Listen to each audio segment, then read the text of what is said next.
A'udzubillahi minasyaitonirrajim. Bismillahirrahmanirrahim. Assalamualaikum warahmatullahi wabarakatuh. Asyhadu an la Waalaikumsalam Waalaikumsalam warahmatullahi wabarakatuh. Waalaikumsalam warahmatullahi wabarakatuh. Waalaikumsalam warahmatullahi Sejidan ana ulangi. Asyhadu an la ilaha illallah wa asyhadu anna Muhammadar Rasulullah. Allahumma shalli ala sayyidina Muhammad wa ala ali sayyidina Muhammad. Illa arwah sa'adatina wa mawalina wa aimatina Rasulullah sallallahu alaihi wasallam wa ummul mu'minin sayyidatul Khadijatul Kubra wa Fatimatul Zahra binti Muhammad wa Hasan wa Husain illa bakiyati sahabati wal qarabati wat tabi'in wat tabi'ut tabi'in khususan Sultan Aulia Al-Imam Al-Mukharram Syekh Syarif Muhammad Abdul Qadir Al-Jilani Al-Hasani lahum bi isanin illa yaumiddin. Alhamdulillahirabbil alamin wassalatu wassalamu ala asrafil anbiya'i wal mursalin sayyidina wa maulana Muhammadin wa ala alihi washabbihi ajma'in. Amma ba'd. Dengan menyebut nama Allah yang Maha Pengasih lagi Maha Penyayang, segala puji bagi Allah Tuhan semesta alam. Rahmat dan keselamatan semoga tercurah pada Nabi dan Rasul termulia, yakni baginda kita, junjungan kita Nabi Muhammad sallallahu alaihi wasallam, dan kepada keluarga dan para sahabatnya semua. Sebelumnya izinkan Ana Al-Fakir untuk mengulangi perkenalan diri Ana Al-Fakir. Nama Ana Al-Fakir Muhammad Gilanul Haq, yang mana Ana Al-Fakir telah diamanahkan untuk sedikit berbagi tentang yang Ana Al-Fakir sedikit ketahui. Di sini Ana Al-Fakir izin untuk langsung masuk ke dalam materi pada malam hari ini, yaitu tentang apakah takdir jodoh itu bisa dirubah. Jadi sebelum masuk ke inti materi, kita harus tahu apa itu takdir. Nah, jadi takdir itu merupakan ketetapan Allah Ta'ala kepada setiap makhluk ciptaannya. Takdir baik dan buruk bagi makhluk hidup semua murni ditentukan oleh Allah Ta'ala. Umat Muhammad wajib mengimaninya. Ya, percaya dengan adanya takdir menjadi salah satu rukun iman kita. Penetapan takdir merupakan hak Allah Ta'ala dan tidak ada seorang pun yang mengetahuinya. Sirullah, rahasia Allah. Al-Imam Raghib berpendapat kata qadar atau takdir artinya ukuran kamiyah. Ukuran atau kamiyah. Suatu barang atau ukuran saja. Al-Imam Raghib menjelaskan Allah Ta'ala menakdirkan segala sesuatu dengan dua cara. Yang pertama, dengan memberikan kudrah atau kekuatan kepada segala sesuatu. Intinya kemampuan. Sementara yang kedua, yakni membuat segala sesuatu dengan ukuran tertentu dan dengan cara-cara tertentu menurut kebijaksanaan. Allah Ta'ala berfirman, A'udzubillahi minasyaitonirrajim. Bismillahirrahmanirrahim. Allazi lahu mulkus samawati wal ard wa lam yattakhiz waladan wa lam yakul lahu syari'un fil mulki wa khalaqa kulla syai'in faqaddaru taqdirah.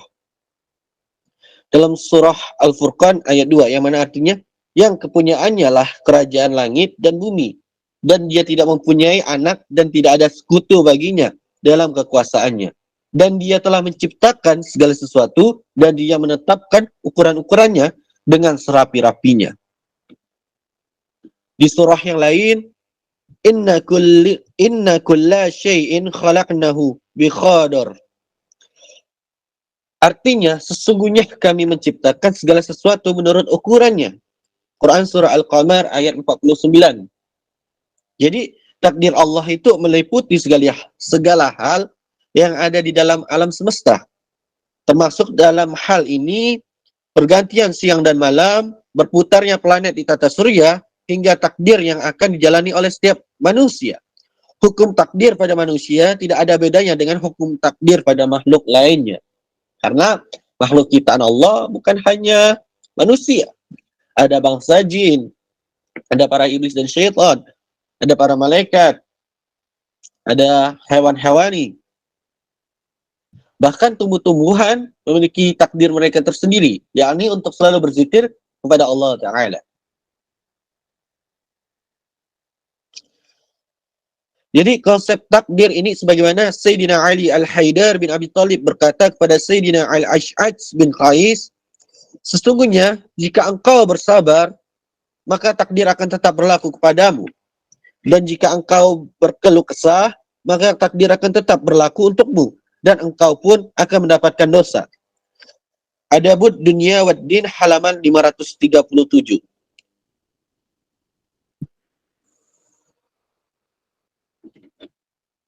Jadi apakah takdir jodoh itu bisa dirubah? Nah, untuk takdir itu dibagi dua. Takdir mubrom yang bersifat tidak bisa berubah dan takdir mu'alaq yang bisa berubah dengan ikhtiar dan izin Allah Ta'ala. Untuk jodoh ini bersifat takdir mubrom karena seorang jodoh itu jauh ditentukan sebelum ruh kita ditiupkan ke rahim ibu kita. Karena jodoh ini mutlak ketentuan Allah yang tidak bisa diganggu-gugat. Tetapi tidak ada salahnya ketika kita meminta kepada Allah untuk mendapatkan jodoh yang terbaik. Namun jangan pernah mengeluh. Bagaimana rupa jodohmu, sifat jodohmu, dialah orang yang menurut pantas untukmu. Jangan merasa diri lebih baik ketika mendapatkan jodoh yang buruk. Tetapi saling melengkapilah. Karena kayak ginilah contohnya. Sekelas Nabi Lut, ya, sekelas Nabi aja memiliki jodoh yang buruk. Sekelas Fir'aun mendapatkan jodoh yang baik. Nah, dan ada kalanya yang ibaratnya terbaik, sama-sama terbaik. Seperti halnya Rasulullah dengan Sayyidatina Khadijah Al-Kubra. Sayyidina Ali Al-Haidar dengan Sayyidatina Fatimah Zahra. Jadi karena berjodoh maka kita itu bertemu, dan lebih baik kita memantaskan diri terlebih dulu daripada berekspektasi ingin mendapatkan yang wah, tapi tidak memperbaiki diri kita. Tidak ada salahnya kita berdoa pada Allah. Ya Allah, hamba-Mu ini ingin jodoh yang terbaik menurut-Mu ya Allah. Jika si fulan atau fulanah yang terbaik untuk hamba-Mu ini ya Allah, maka dekatkanlah kami dengan cara yang halal. Jika si fulan atau fulanah ini bukan yang terbaik menurut-Mu ya Allah, maka jauhkanlah agar hamba-Mu ini tidak bermaksiat kepadamu. Jadi di saat kita berdoa seperti itu, insya Allah Allah hadirkan yang baik. Jika si fulan atau fulanah tadi yang kita minta memang yang terbaik, Allah kasih ke kita dengan cara yang halal. Jika si fulan atau fulanah tadi tidak baik, maka Allah jauhkan. Karena Allah itu sangat mencintai hambanya.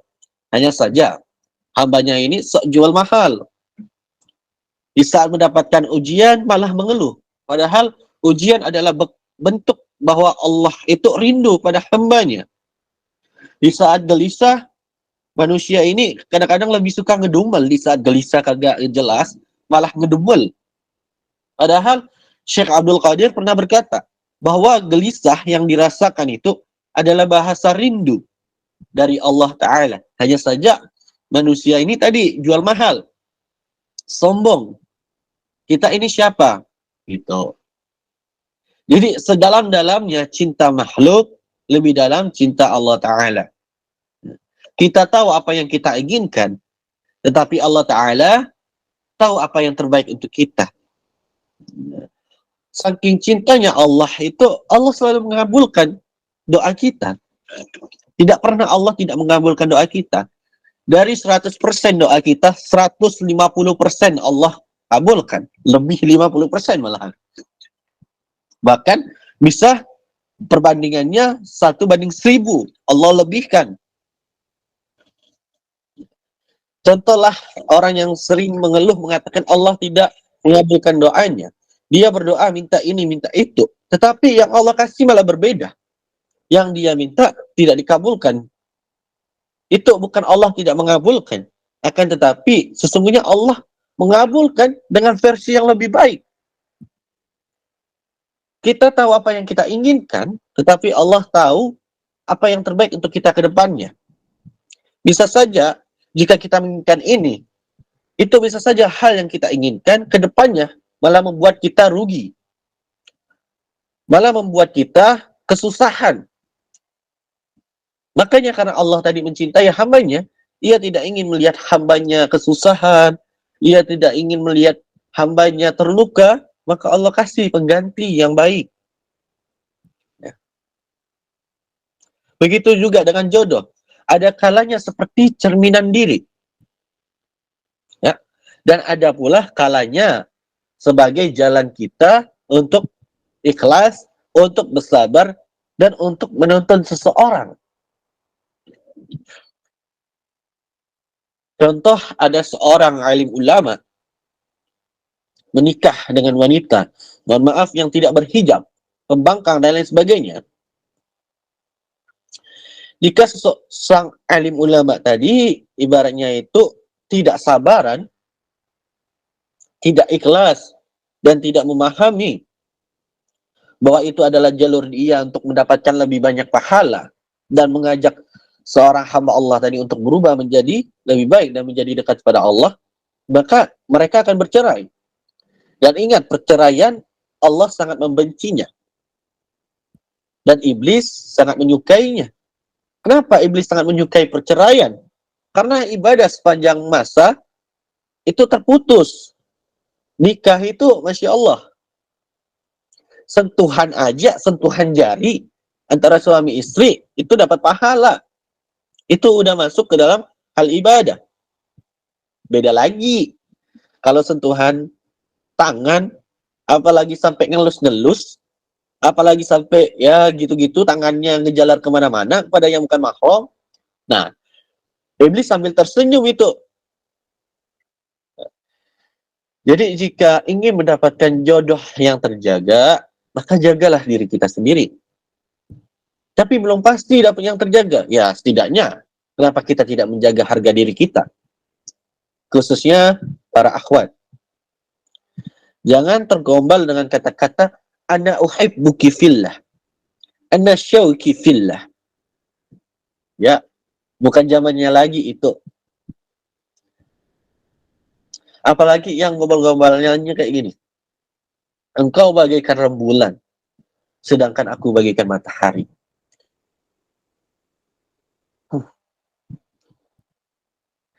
Dan aku menyinari siangmu. Gombalannya itu selalu berotasi. Sebenarnya bumi itu ingin memisahkan kita. Akan tetapi, karena ada satu magnet bumi, kekuatan magnet bumi, gravitasi bumi, maka kita akan tetap bertemu. Bahkan bumi pun tidak bisa memisahkan kita.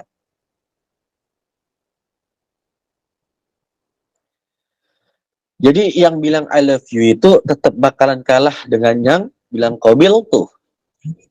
Dan jangan mau terkecoh memilih yang bilang I love you, sedangkan menolak yang siap mengatakan kobil tuh. Kadang-kadang wanita ini juga, bukan menyudutkan wanita, kita berbicara tentang fakta. Di saat mendapatkan yang baik, dia merasa, bosan, dapat yang alim, dapat yang terlalu jaga batasan ke aku, dan lain sebagainya. Mending yang bad boy aja dah, yang ada seru-serunya, ada ekstrim-ekstrimnya, ada tantangannya. Sekali disakitin sama yang bad boy, bilangnya semua laki-laki itu sama. Begitu pula dengan laki-laki. Di saat dapat yang tulus, di saat yang nggak mandang material, malah milih yang mulus, malah milih yang putih melepuk, malah milih yang hobi skincarean. Pas udah ditinggal sama si cewek, udah dikata-katain sama si cewek, merasa paling tersakiti. Jadi intinya di saat ada sesuatu hal yang bersifat baik, ya, maka terima hal baik tersebut. Jangan mencari yang baik dari yang terbaik. Bisa saja yang baik Allah datangkan tersebut untuk penentu akhir kita. Sedangkan kita menuruti hawa nafsu. Akhirnya menolak. Jadi jangan salahkan Allah juga. Di saat banyak hati yang terluka. Itu bukan salah Allah lagi, tapi salah hambanya, apalagi dalam hal yang haram. Udah jelas di Quran surah Al-Isra ayat 32, janganlah kamu mendekati zina. Masih aja dengan modal kata-kata ta'aruf. Insyaallah. Gak ada ta'arufan itu yang tidak ada walinya, yang tidak ada pihak ketiga dari mahramnya. Dan batas maksimal dari ta'aruf itu 3 bulan atau 4 bulan. Jika sudah lebih dari itu bukan ta'aruf lagi, udah menjatuhi hukuman zina. Dan dalam ta'aruf juga nggak ada ayang-ayangan, abi-abian, umah-umahan, habibatian, habibi-habibian. Nggak ada kayak gituan. Jadi dalam ta'aruf itu hanya tentang biodata, profil CV, dan rencana ke depannya. Nggak ada yang namanya mesra-mesraan. Itu yang benar-benar ta'aruf sesuai syariat. Karena mau statusnya ta'aruf, tunangan, hal-hal yang seperti itu tidak merubah hukum yang bukan mahram. Tidak merubah hukum zina. Yang namanya bukan mahram, ya bukan mahram selama belum menikah. Selama belum diikat dengan akad.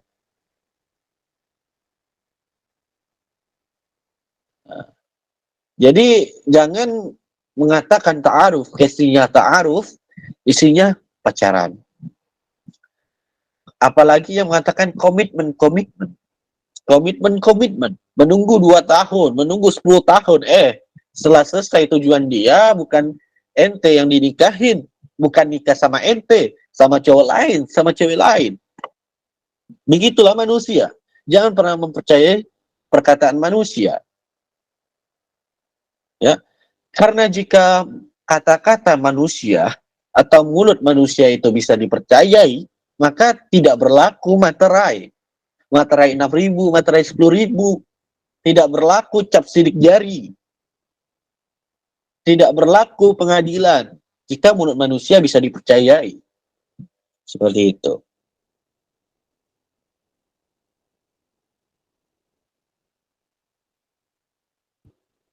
Jadi karena jika nggak ada yang sadar diri, maka orang yang wah kagak bakalan ada di muka bumi. Karena orang yang wah itu berawal dari orang yang sadar diri dan memperbaiki diri. Wallahu a'lam bishawab. Anal fakir, izin kembalikan pada moderator. Baik, Masya Allah, syukran kasiran ya Ustazi, ani kalamukum, ani penjelasan antum, fa insyaallah nafhamuna jami'an ma qad bayanukum hadisan ya Ustazi.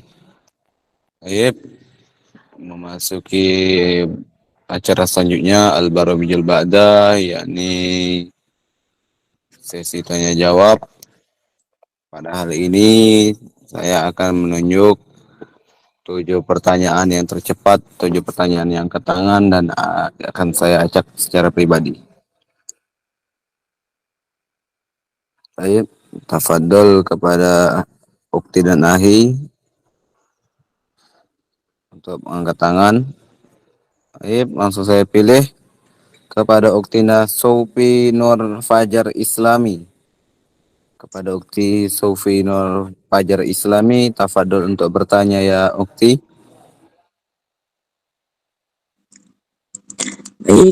Baik, terima kasih. Assalamualaikum warahmatullahi wabarakatuh. Waalaikumsalam warahmatullahi wabarakatuh. Waalaikumsalam warahmatullahi wabarakatuh. Afwan bertanya, apa itu jodoh cerminan diri? Apakah kita menjadi orang baik dan bertemu jodoh yang baik, lalu orang yang buruk bertemu dengan orang yang buruk, lalu bagaimana kalau kita menjadi orang baik tapi bertemu dengan orang yang tidak baik? Lalu pertanyaan yang kedua, apakah zina itu hanya berlaku pada orang yang berpacaran saja? Itu saja pertanyaannya. Terima kasih. Wassalamualaikum warahmatullahi wabarakatuh. Waalaikumsalam Insyaallah, warahmatullahi syukran ya Ukti. Waalaikumsalam warahmatullahi wabarakatuh. Syukran ya Ukti. warahmatullahi wabarakatuh. Sip. Nggih. Asal jidan ya mutang. Sip. Untuk yang pertanyaan pertama, maksud dari cerminan diri, apakah yang baik dengan yang baik, yang buruk dengan yang buruk? Jadi tadi di materi udah dijelasin, ada kalanya bertemu jodoh seperti cerminan diri, dan ada kalanya bertemu jodoh untuk menentukan kesabaran kita, keikhlasan kita, dan kesadaran kita untuk mengajak seseorang, pasangan kita tadi, mendekatkan diri kepada Allah. Di materi tadi juga udah dijelasin bagaimana yang baik ketemu dengan yang baik, seperti halnya Rasulullah bertemu dengan Sayyidatina Khadijah Al-Kubra, itu cerminan diri yang baik dengan yang baik. Ada lagi, contoh lagi, Sayyidina Ali Al-Haidar menikah dengan Sayyidah Fatimah Zahra. Itu yang baik dengan yang baik. Yang buruk dengan yang buruk bagaimana? Abu Lahab dengan istrinya. Ya, Abu Lahab dengan istrinya itu udah bisa menampakkan bagaimana yang buruk dengan yang buruk. Istrinya tukang fitnah, Abu Lahab tukang membenci. Lalu bagaimana dengan definisi yang baik ketemu dengan yang buruk bertemu dengan yang baik? Yang baik bertemu dengan yang buruk, seperti Nabi Lut alaihissalam memiliki istri yang buruk, yang duniawi isi pikirannya, yang bahkan rela memfitnah suaminya sendiri sebagai kaum yang belok, yang menyukai sesama jenis. Waktu para dua malaikat mendatangi rumah Nabi Lut yang menyerupai lelaki tampan. Ada lagi seperti Sayyidina Hasan yang diracuni oleh salah satu istrinya yang bernama Ja'adah, sehingga Sayyidina Hasan menjadi wafat. Diracuni oleh salah satu istrinya yang bernama Ja'adah. Dengan apa? Karena Ja'adah tergoda. Iming-iming sekumpul dinar yang ditawarkan oleh pemimpin pada saat itu. Sehingga ia tega meracuni suaminya sendiri. Ada lagi yang kebalikannya. Yang buruk ketemu yang baik. Seperti Fir'aun, laknatullah. Bertemu dengan Aisyah. Aisyah ya, bukan Aisyah. Aisyah. Bahkan dalam salah satu sabda Rasulullah yang riwayat sahih itu, Rasulullah itu menyebutkan beberapa wanita yang sempurna atau mulia. Yang pertama, Aisyah, istri Fir'aun. Nah, kenapa bisa diambil nama Aisyah dari istri Fir'aun? Padahal kita tahu Fir'aun gimana. Ya. Tapi istrinya, Masya Allah, walaupun ia memiliki suami seperti Fir'aun, ia masih beriman pada Allah dan tetap mematuhi suaminya. Selama itu tidak melanggar dengan keimanannya. Tetap menghormati suaminya, tetap sopan pada suaminya, tetap melaksanakan kewajibannya untuk melayani suaminya, tetap lemah lembut dalam berkata dengan suaminya. Nah, kita lihat istri zaman sekarang, telat setoran duit bulanan aja udah kayak macan. Nah, tapi kita nggak bahas ke sana, kita bahas tentang masalah jodoh.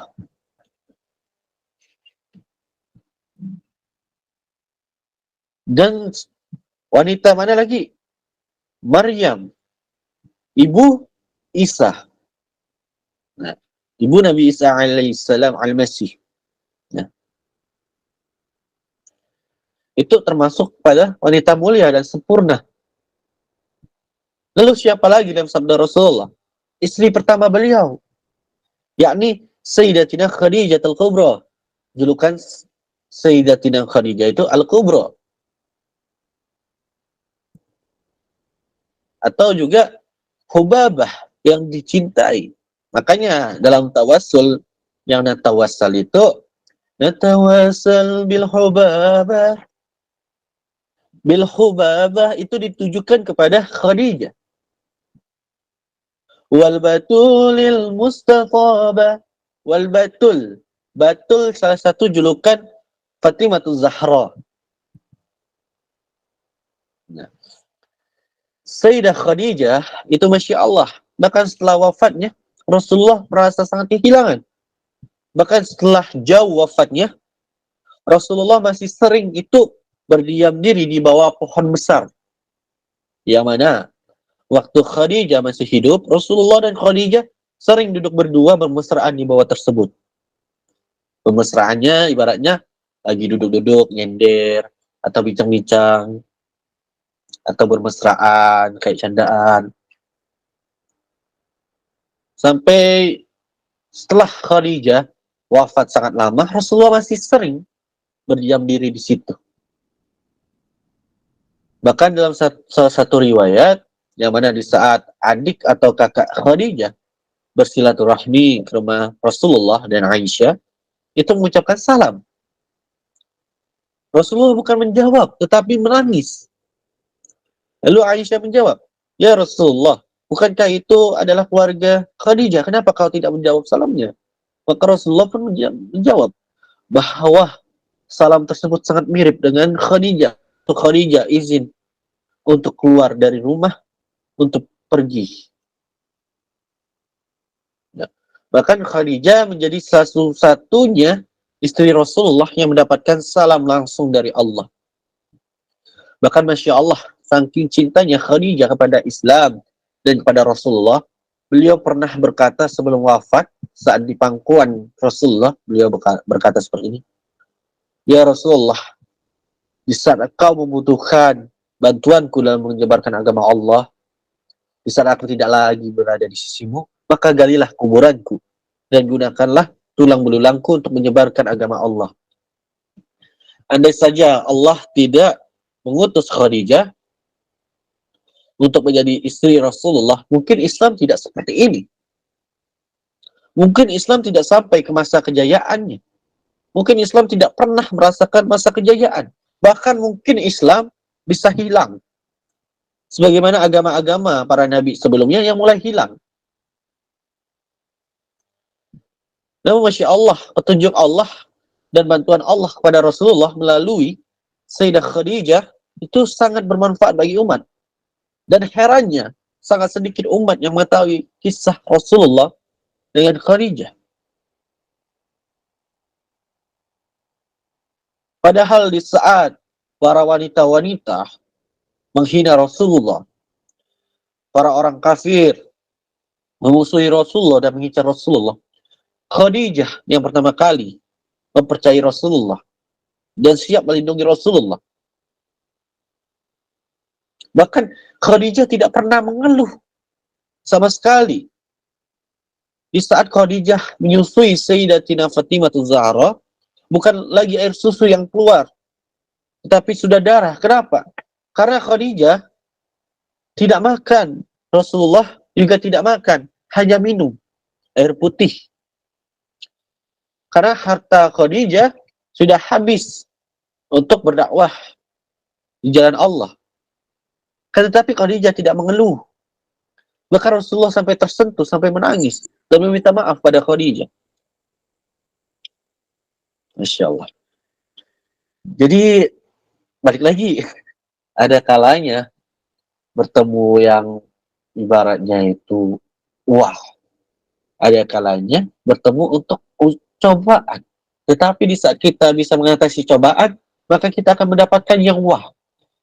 Karena seorang yang baik itu berawal dari orang yang buruk. Dan orang yang buruk itu berawal dari orang yang baik. Karena jalur hidup itu kita tidak tahu. Bisa saja saat ini seseorang ini ahli ibadah, ahli ilmu. Namun akhir hayatnya dia menjadi ahli maksiat. Dia berzina, mabuk-mabukan, dan Allah cabut ruhnya pada saat itu. Dari statusnya yang awalnya ahli ilmu, ahli ibadah, menjadi ahli maksiat. Begitu pula ahli maksiat. Awalnya dia zina, mabuk-mabukan, bahkan berjudi, bahkan sampai memperkosa wanita sana-sini. Tapi dia akhir hayatnya di saat dia taubatan nasuha, Allah muliakan dia.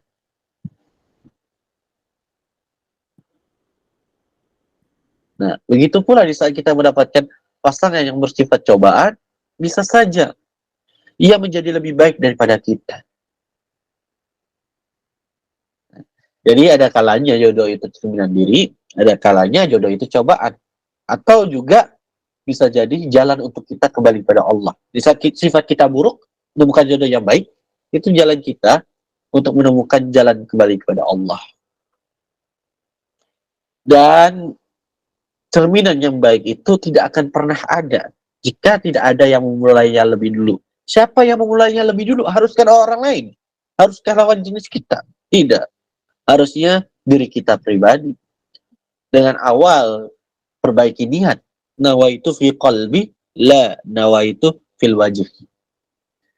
Niat itu dalam hati, bukan di wajah. Gitu. Wallahu a'lam bishawab.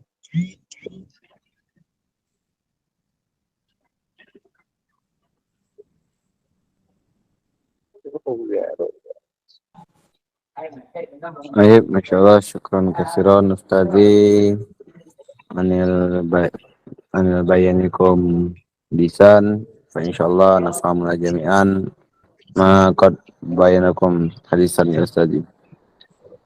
Baik, kita lanjut ke pertanyaan selanjutnya. Ila Ina Rizka Kristia tafadhal alai maikro untuk bertanya.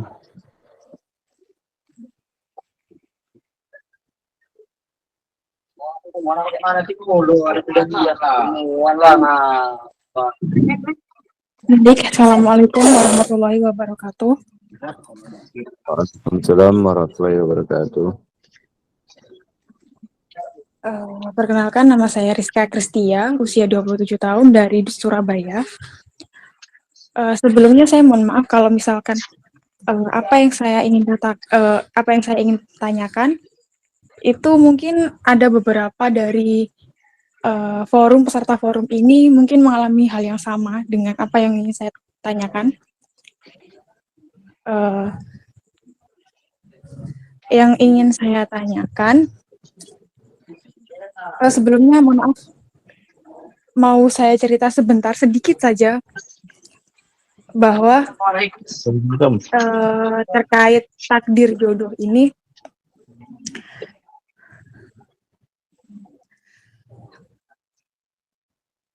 sebelumnya saya pernah hampir menikah dengan si Fulan, dan ternyata si Fulan ini tiba-tiba membatalkan acara pernikahan beberapa bulan sebelum acara, sebelum hari H. Nah, pertanyaan saya, bagaimana atau apa yang harus saya lakukan, atau tindakan apa yang harus saya lakukan untuk menerima takdir jodoh yang seperti ini. Dan jujur sampai saat ini pun dan sudah berbulan-bulan saya masih merasa saya belum ikhlas menerima ini. Mungkin dari Ustadz bisa memberikan advice, saran maksud saya, apa yang harus saya lakukan untuk saya agar lebih ikhlas atau bisa menerima takdir jodoh yang Allah tentukan seperti ini. Terima kasih. Mohon maaf sebelumnya kalau misalkan kata-kata saya sedikit terbelit. Terima kasih. Wassalamualaikum warahmatullahi wabarakatuh.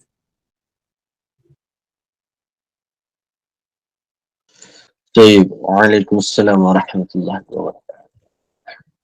Masalah batal pernikahan itu pasti biasanya di saat membatalkan pernikahan itu pasti ada rundingan keluarga juga, antara keluarga calon mempelai laki-laki dan calon mempelai pria. Laki-laki sama pria sama ya, hasil bidan. Antara calon mempelai laki-laki dengan calon mempelai wanita. Nah, jadi pasti ada sebab dan akibat. Akibatnya batalnya pernikahan, maka diawali dengan sebab. Karena sebab dan akibat itu tidak bisa dipisahkan. Akibat berawal dari sebab, sebab diakhiri dengan akibat. Api diawali dengan percikan, percikan diakhiri dengan api. Jadi ibaratnya apa sebabnya? Entah si cowok itu ibaratnya dananya untuk maharnya atau uang panainya itu belum terkumpul seluruhnya, bisa saja dari pihak perempuan meminta segini untuk mahar atau panainya. Untuk acara nikahannya itu harus kayak gini, kayak gini. Dari pihak laki-laki ibaratnya cuma ada segini, udah diusahain cuma sampai segini bisanya. Daripada nanti cekcok antar keluarga masalah pernikahan yang kurang memuaskan, bisa saja lebih membatalkan. Menghindari permasalahan yang lebih besar.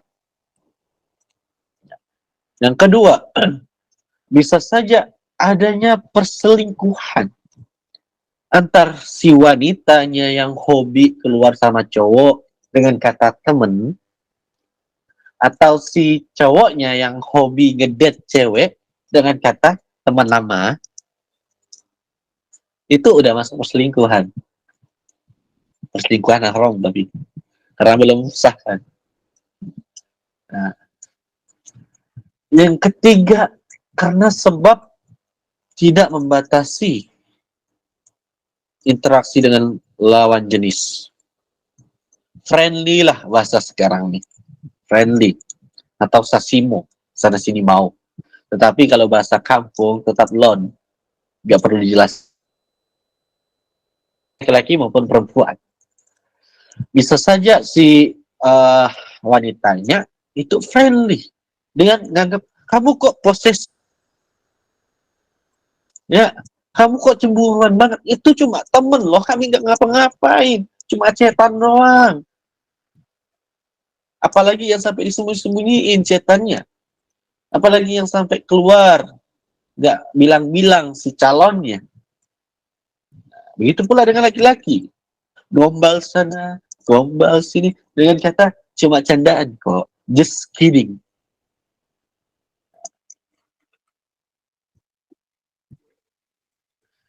Jadi sebelum ke orang lain, kita tanya pada diri sendiri. Ya, kagak tahu si laki-laki itu gimana. Nanya sama diri dia sendiri apa kagak. Intinya mbaknya ini, Ana Al-Fakir, ajak tanya pada diri sendiri. Apa yang pernah diperbuat salah? Ya. Atau apa yang pernah sangat menyakiti sang cowok sehingga membuat kecewa? Insya Allah mbaknya ini bukan kayak wanita di luar yang punya prinsip wanita tidak pernah salah. Insya Allah mbaknya ini memiliki prinsip yang namanya manusia tempat salah. Maka untuk memperbaiki salah, bukan kayak wanita yang di luar sana ngomongnya wanita tidak pernah salah. Kalau wanita salah, laki-laki lebih salah. Untuk mengikhlaskan seseorang yang mengatakan dirinya ikhlas, sejatinya dia bukan ikhlas. Seseorang yang dirinya mengakui dirinya ikhlas, sejatinya dia tidak ikhlas. Ini adalah perkataan salah satu ulama dari kalangan sufi mengatakan, seseorang yang merasakan hatinya, pikirannya, jasadnya ikhlas, sejatinya dia bukan seseorang yang sedang ikhlas. Karena dia masih memikirkan tentang ikhlas. Dan di saat dia mengatakan kata ikhlas, maka dia masih mengingat masalah tersebut. Dan dia masih mengingat apa yang terjadi pada saat itu. Sedangkan dia merupakan Tuhannya. Jadi yang mana ikhlas dan yang mana yang tidak ikhlas. Itu perkataan beliau. Dauh dari Yai.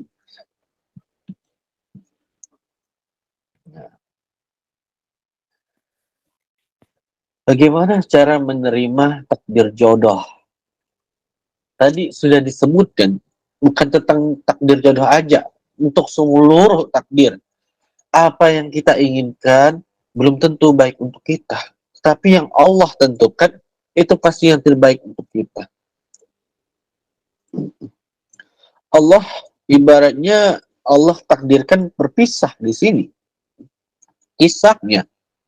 Karena kemungkinan di saat tetap dilanjutkan adanya perceraian yang dikhawatirkan. Sehingga para iblis tertawa geriang. Masa mau kita cerai sedih-sedihnya, diketawain sama iblis. Harusnya kita dong yang ngetawain iblis, jangan iblis yang ngetawain kita. Turun dong tahta harga diri khalifah muka bumi. Kan manusia ini Allah jadikan khalifah di muka bumi. Masa diketawain sama pendatang? Kan malu. Nah. Dan niat, nawaitu fi qalbi, la nawaitu fil wajhi. Niat itu di hati, bukan di wajah. Ingin dilihat orang, ingin dipandang orang. Di saat kita udah merasakan niat dalam hati, itu Masya Allah.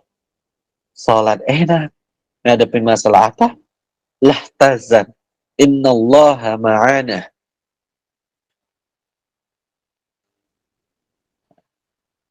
Tanamkan prinsip seperti ini. Apa yang saya inginkan, belum tentu itu baik untuk diri saya. Ya. Dan apa yang Allah tentukan, itu pasti yang terbaik untuk saya ke depannya. Maksud konsep kata-kata tersebut bukan berarti kita nggak berikhtiar. Maksudnya itu kita ikhtiar, hasil akhirnya biar Allah yang tentukan. Allah tentukan jadi qabul, alhamdulillah, itu yang terbaik menurut Allah. Allah tidak menentukan menjadi qabul, mungkin Allah lebih sayang pada kita. Jadi Allah kasih nanti yang terbaik. Ya. Yang terbaik itu bukan tentang siapa yang paling cepat. Tetapi siapa yang bisa bertahan. Kalau cepat doang mah kagak bisa bertahan mah percuma. Tetapi kalau yang namanya bertahan, sampai berlumut-lumut, sampai menjadi tempias air, tetap bakal bertahan. Seperti itu. Nanti saran Anal Fakir, Mbak coba sholat tahajud di sepertiga malam lebih bagusnya.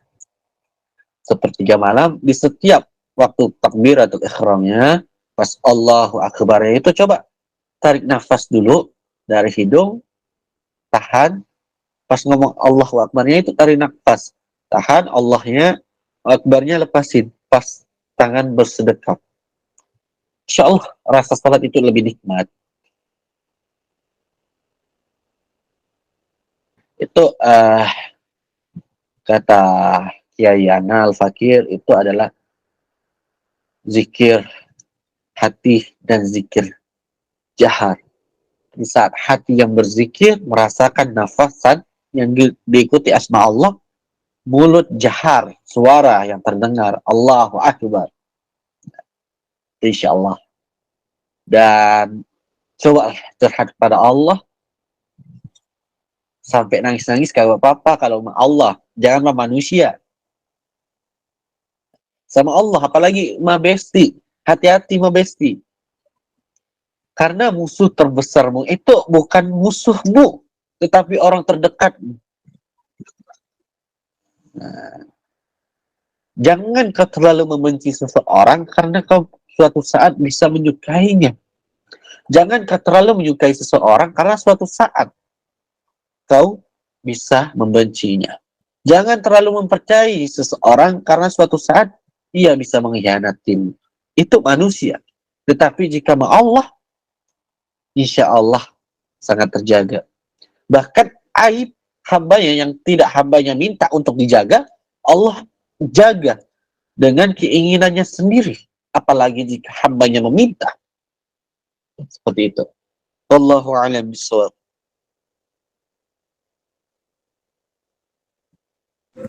Insyaallah, syukran Ustazi qad bayana anil hadil muskilah, hadil as'ilah. Kita lanjut pertanyaan selanjutnya kepada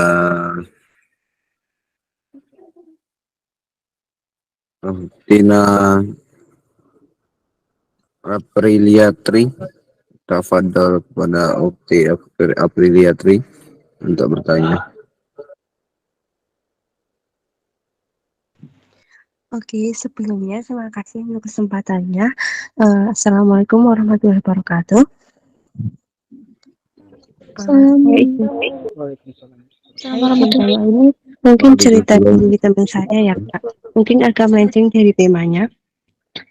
Ceritanya gini, jadi teman aku itu udah pernah diajak ta'arufan sama seorang gitu. Terus orang itu kayak udah mau serius gitu. Udah serius terus tapi kayak nggak serius banget gitu. Terus dia itu ngajak teman aku kayak berhubungan seks tapi lewat chattingan gitu. Nah, kan mereka udah ambil serius gitu. Tapi kayak berhubungannya itu kayak lewat chattingan, jadi mereka nggak bersentuhan langsung gitu. Nah, menurut Ustadz, apa sih hukumnya bagi orang yang seperti itu? Terus gimana sih kayak si perempuan yang udah jadi korban seperti itu buat menebus dosa-dosanya? Apakah itu termasuk zina? Gitu. Terima kasih. Waalaikumsalam warahmatullahi wabarakatuh. Agak ekstrim ya guys ya. Itu tetap zina. Jangan menyalahi sebelah pihak. Jangan salahin sebelah pihak laki-laki ya. Salahin sebelah pihak wanitanya juga. Karena dua-duanya salah. Karena dua-duanya yang melakukannya. Ya, berbeda lagi kalau diperkosa. Maka sang laki-laki yang salah bukan wanitanya. Tetapi ini sama-sama bau. Walaupun katanya diiming-iming ini, diiming-iming itu. Oh ya, intinya tetap mau. Jadi dua-duanya salah. Zina, jelas zina. Walaupun virtual, walaupun chat, apalagi sampai teleponan, apalagi sampai video call sambil gituan. Nauzubillah min dzalik. Dan itu semua masuk kepada jika dia orang yang berilmu, maka dia munafik. Contohlah, anal fakir, jika ada ngajak cewek gini-gini-ginian. Padahal anal fakir statusnya secara nasab seperti itu. Ya anal fakir munafik. Atau sebaliknya, jika ada wanita yang gelarnya Ning, ustazah, mengajak berondong yang baru dikenalnya di sosmed, begitu-gituan, ya munafik. Jadi dua-duanya munafik. Jadi kadangkala ilmu itu tidak menyatu dengan diri. Kenapa? Karena hanya mengetahui, bukan memaknai. Di saat sudah mengetahui maka memaknai maka secara sedikit memperbaiki. Di saat sudah ke tahap memahami, insya Allah setiap ilmu yang ia miliki akan diamalkan. Dan juga hati-hati sama oknum-oknum ustadz kayak gitu. Hati-hati. Dan juga untuk laki-laki hati-hati jika ada oknum-oknum ustazah kayak gitu. Karena kadang-kadang wanita ini hanya menghincar burung yang mungil dan lucu para laki-laki. Astagfirullahaladzim. Jadi yang namanya zina, tetap zina. Cara menebus dosanya, ya taubatan nasuha, tidak mengulanginya lagi. Begitu pula dengan laki-laki. Lalu gimana kalau di screenshot? Resiko dosa jariah tetap berjalan. Ya. Jadi resiko. Makanya tadi, jika perasaan didasari iman, maka insya Allah tidak akan melakukan hal-hal yang nyeleneh.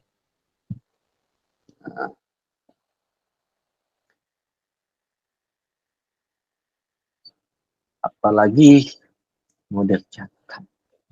Nauzubillah min dzalik. Bahkan di Twitter ya, nauzubillah min dzalik. Jika yang Twitter zaman sekarang ini, nauzubillah min dzalik, itu isinya 18 plus. Enak-enak lagi lihat story debat pilpres atau ceramah atau nonton kartun, nonton anime, nonton Power Rangers, Kamen Rider, Ultraman, sekali scroll ke bawah, nah 18 plus, nauzubillah min dzalik. Padahal awal-awal keluarnya kagak kayak gitu. Itu terbukti semakin majunya zaman, jika tidak didasari dengan hukum agama, maka manusia akan tersesat di dalamnya. Padahal Islam itu agama yang modern banget loh. Segala penemuan itu ada di Islam. Kecepatan cahaya itu bukan Albert Einstein, tapi Imam Ibnu Battuta pertama kali. Lalu dilebih singkatkan oleh Albert Einstein rumusnya. Maka disebut Albert Einstein. Padahal bukan Albert Einstein, tapi Imam Ibnu Battuta. Kayak teknologi. Teknologi tanpa ada angkanya 0, minus 1, dan seterusnya, itu tidak akan berlaku. Tidak ada yang namanya teknologi. Karena kunci dari sistem teknologi itu tetap memakai angka 0. Pembuatan robot robotik itu tetap menggunakan sistemnya menggunakan angka 0. Dan siapa penemu angka 0? Yaitu Khawarizmi dari Islam. Mereka menemukan itu semua dari mana? Dari Al-Quran dan hadis. Ilmu kedokteran, Ibnu Sina. Bahkan karya kitab Ibnu Sina itu dipakai di salah satu universitas Eropa ternama dalam masalah medis atau kedokteran atau perawatan. Jadi kesehatan Imam Ibnu Sina merumuskan dari mana? Dari Al-Quran, dari hadis, dari tata cara Rasulullah.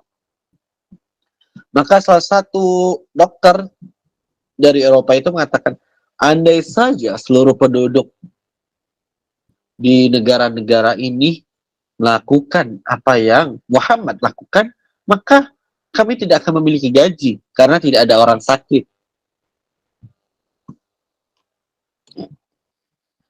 Jadi balik lagi tadi, zina tetap zina. Dosanya jika si laki-laki tidak screenshot, insya Allah berdoa aja kagak screenshot. Terputus sampai situ. Tetapi jika screenshot, nah, kagak tahu kelanjutannya gimana. Dosa tetap meriah, tetap berlaku dosa yang terus-terusan karena dilihat terus. Apalagi jika disebarkan, auzubillah min dzalik. Nah, begitu pula dengan wanita. Ya, apalagi yang hobi-hobi berondong, ngajak-ngajak gituan. Kasihan sama berondongnya, apalagi masih anak sekolah. Apalagi sampai diminta kirim pap ini, pap itu, minta foto dan di screenshot sama aja. Ya. Di saat syahwat mengendalikan, akal kadang-kadang bisa kalah. Hati nurani bisa kalah. Di saat apa? Di saat yang dituhankan itu bukan Allah, namun syahwat. Jadi tidak ada bedanya dengan binatang, mohon maaf ya, tidak ada bedanya dengan binatang jika menempatkan syahwat. Manusia dikaruniai akal untuk membeda tadi. Akal untuk mengatur apa? Untuk mengatur nafsu dan syahwat. Akal diatur oleh apa?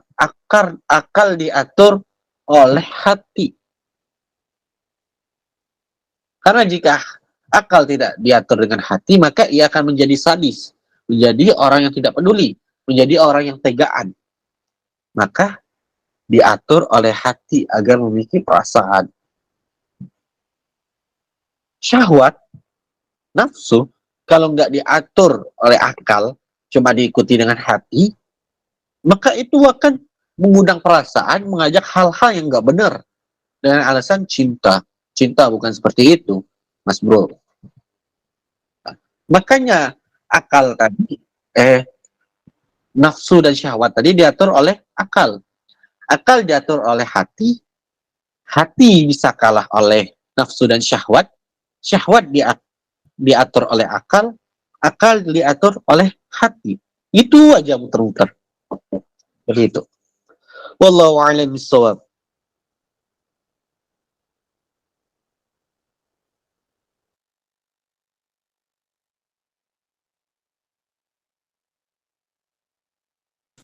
Masyaallah, syukran kasiran.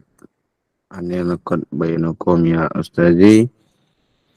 Kita beralih ke pertanyaan selanjutnya. Pertanyaan keempat, yakni kepada Uktina Khalifah. Tafadhol untuk bertanya.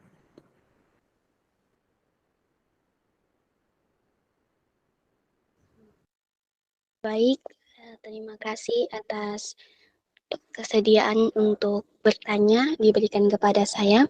Assalamualaikum warahmatullahi wabarakatuh.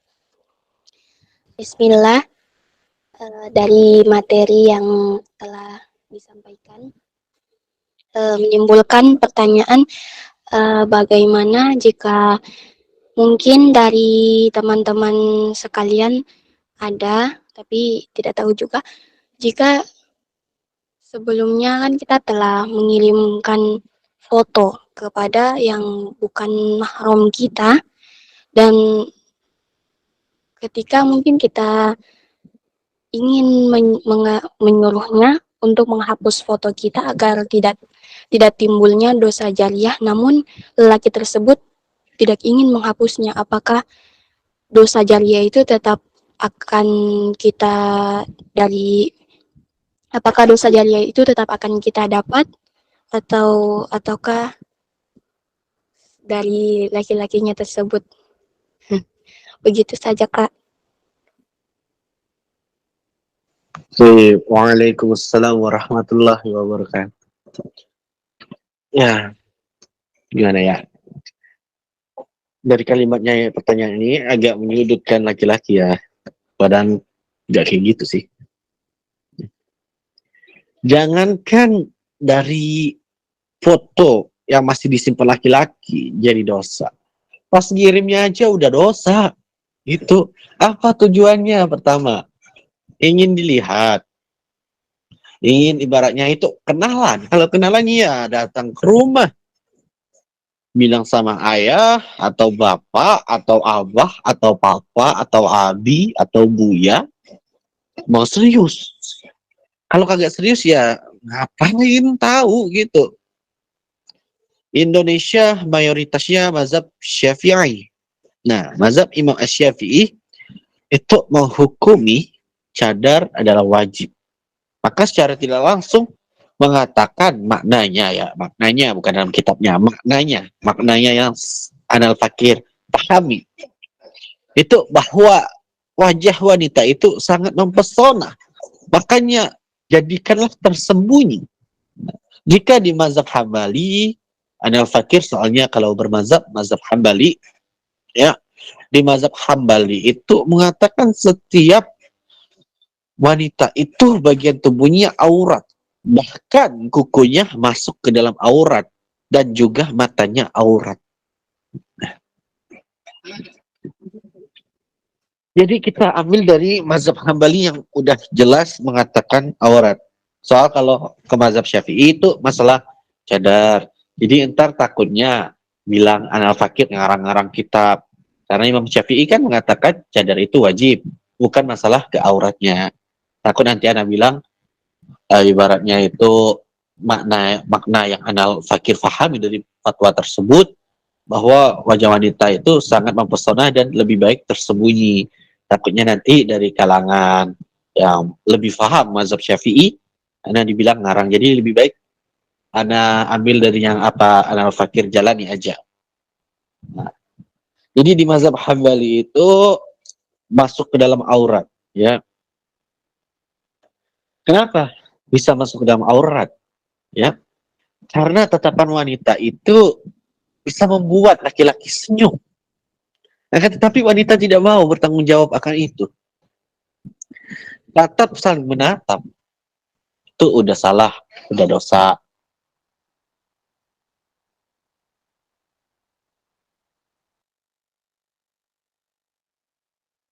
Kenapa sampai kuku-kukunya dianggap aurat dalam mazhab Hambali? Karena namanya, gimana ya? Kadang-kadang syahwat laki-laki ini ada yang agak error. Sampai lihat kuku aja bisa sampai syahwatnya terpancing. Kita berbicara tentang fakta aja. Jadi mazhab Hambali agar tidak ada yang muncul syahwat pada laki-laki dan laki-laki yang otaknya agak error, ya. Jadi kuku masuk ke dalam aurat. Mata, ya, berapa banyak kita lihat aja ya, jika ada postingan wanita-wanita pakai niqab atau pakai cadar, itu banyak yang mengatakan matamu adalah manifestasi terindah dalam syahwatku. Nauzubillah min zalik. Dan juga salah wanitanya juga ngapain posting-posting promo diri kan. Kalau promosi baju syar'i, cadar, niqab, burqa, ya masya Allah, boleh-boleh saja. Tetapi dengan cara berjamaah, lebih dari 3 orang, untuk menghindari fitnah tadi. Nah, tapi lebih baiknya itu cuma memposting pakaiannya aja gitu. Ditempel di dinding atau direbahin pakaiannya itu di lantai atau di kasur, dipoto. Ini modelnya ini. Ya. Karena yang kita promosikan itu adalah pakaian, gamis, pakaian sunnah, bukan diri kita yang kita promosikan. Jika beranggapan kalau nggak dipakai itu nggak cantik kelihatannya, kurang menarik. Nah, itu sama saja udah menjual harga diri. Karena menganggap di saat diri memakainya itu menarik. Dan pada saat itu kita jualan gamis, emang jualan yang gamis, tapi modal. Ibaratnya itu untuk penarik tadi diri kita sendiri. Nauzubillah min zalik. Jadi itu tujuan kirim foto apa? Kurang kerjaan apalagi sampai yang minta-minta. Yang kedua, wanita itu adalah fitnah. Fitnah di saat dia tidak menjaga marwahnya, tidak menjaga kehormatannya, ia menjadi fitnah. Akan tetapi wanita itu juga bisa menjadi kunci surga. Bisa dia menjaga marwahnya, kehormatannya. Ngirim foto kepada yang bukan mahram itu namanya tidak menjaga marwah, mengumbar-umbar diri. Makanya Anil Fakir di saat ada lihat postingan di story WA, jika dia seorang wanita ibaratnya itu memposting dirinya, Anil Fakir langsung bilang ini, diri kah? Diskonnya berapa persen? Kenapa? Karena di saat kita mengatakan hal yang, Masya Allah, cantik bedah. Nah, itu udah kepancing itu syahwat-syahwatnya. Apalagi yang sampai, Masya Allah, imut banget dah matanya. Calon ibu daripada anak-anakku. Nah, itu banyak kalau kita lihat di IG itu. Nah, itu para buaya-buaya yang diatur oleh syahwat. Apalagi sampai ada yang berombongan, ibaratnya yang berombongan. Ini istri pertama, ini istri kedua, ini istri ketiga. Setiap malam nanti 1-2 malam, 1-2 malam, 1-2 malam. Nanti anak kita banyak, kita hidup rukun. Ada Anil Fakir sempat nemu di komenan kayak gitu. Jadi tujuannya apa? Promosi diri kah? Diskonnya berapa? Anil Fakir selalu komen seperti itu di saat ada yang mau posting dirinya, wanita. Assalamualaikum. Promosi kah? Diskonnya berapa harga dirinya? Memang jika kebenaran yang disampaikan itu, Habib Rizky Al-Idrus pernah mengatakan seperti ini, di saat kebenaran yang kita sampaikan mau selembut apapun, itu jika terkena oleh orang yang melakukannya, maka itu akan terasa sakit.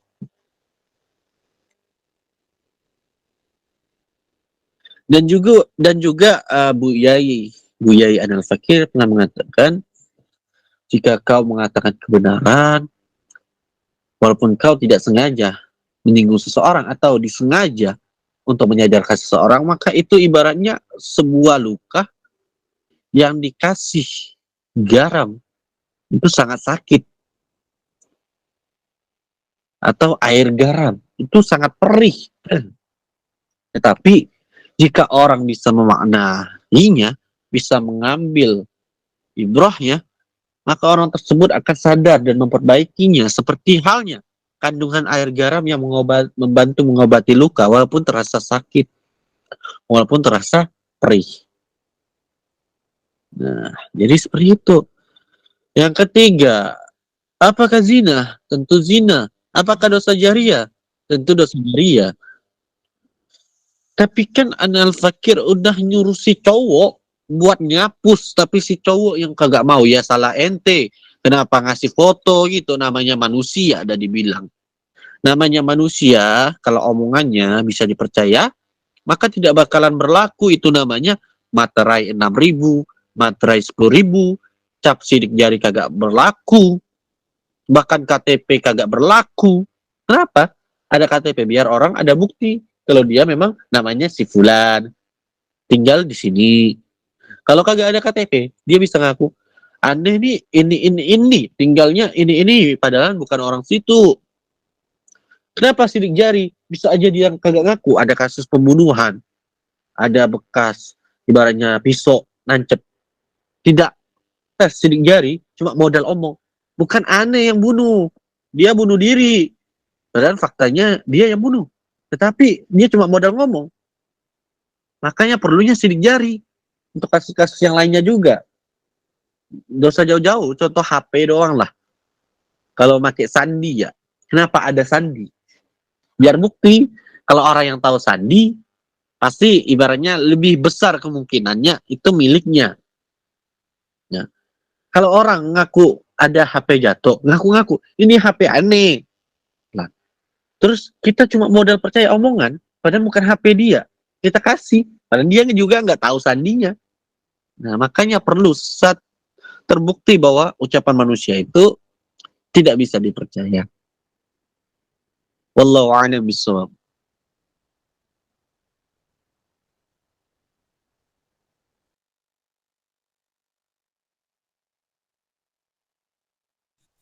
Masya Allah, syukran Ustazi atas penjelasannya. Ya, kemudian kita lanjut ke pertanyaan yang selanjutnya, yang kelima. Kepada Uktina Desi Mariani, tafadhol untuk bertanya.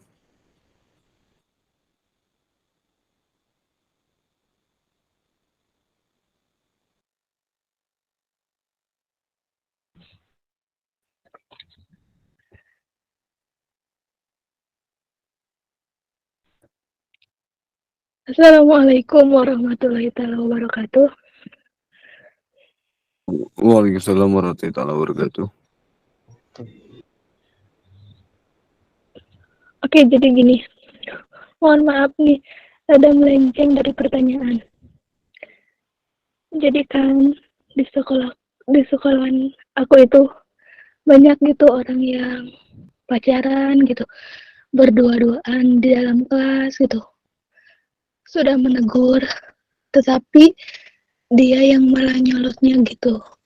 Lumayan banyak di kelasku yang berpacaran. Nah, bagaimana cara menegur agar supaya dia itu bisa putus dengan pacarnya gitu? Kan kalau dalam sesama muslim gitu saling mengingatkan. Mungkin pertanyaan itu saya cukup sekian. Wabillahi taufiq hidayah. Wabillahi taufiq hidayah. Wassalamualaikum warahmatullahi wabarakatuh. Waalaikumsalam warahmatullahi wabarakatuh. Untuk orang pacaran ini rada susah. Kecuali ya anak ibaratnya itu orang tuanya sendiri. Bahkan kadang-kadang orang tua atau keluarganya menyuruh putus pun kadang-kadang dilawan. Apalagi kita yang bukan siapa-siapa, hanya saudara dalam ikatan ukhuwah Islamiyah. Nasihatin dengan cara lembut. Kalau mereka nyolot, ya elah, jomblo. Kasian deh. Ya elah, lebih baik jomblo daripada pacaran yang cuma buat zina doang. Apalagi mereka sampai ngomong, jomblo zaman kini masih jomblo, pacaran. Nanti di akhirat mau gimana? Jadi di mana kita menasihati orang yang berpacaran itu malah emang benar kita yang malah disekak balik. Apalagi dengan kata-kata so alim lu, sok suci lu. Sebenarnya itu bisa dibalas juga. Sok kotor lu, sok zina lu, ente saha.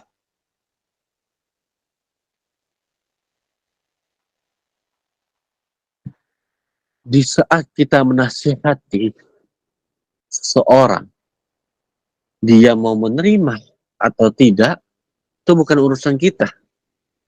Kenapa? Kita sudah menyampaikan apa itu kebenaran. Kita sudah menyampaikan apa itu kewajiban kita sebagai saudara seumat. Dia mau menerima atau tidaknya itu urusan dia dan Allah Ta'ala. Intinya kita udah menyaksikan diri kita, menentukan diri kita di barisan mana. Di barisan orang yang membiarkan zina merajalela atau di barisan orang yang menolak. Dan Allah mengetahuinya. Dan hidayah bukan datang dari Allah Ta'ala. Astagfirullah. Hidayah bukan datang dari manusia. Tapi hidayah itu datang dari Allah Ta'ala.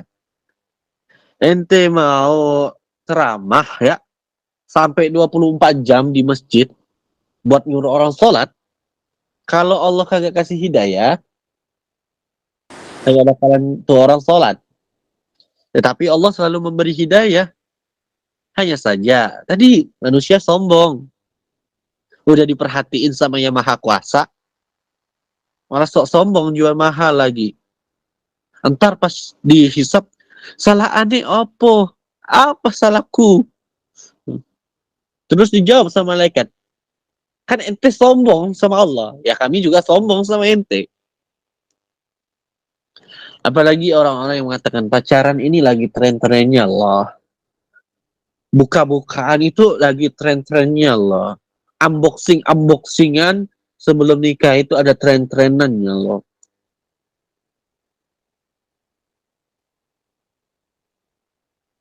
Stay location sama mantan sebelum nikah itu di unboxing mantan, bukan di unboxing suami. Itu lagi tren-trennya Allah. Nah, tinggal kita tunggu nanti jika mereka wafat dalam keadaan melakukan hal tersebut, terus dihisab, mereka masuk neraka, mereka nanya, kok saya masuk neraka? Apa salah saya? Ini lagi tren-trennya loh buat Anda masuk neraka.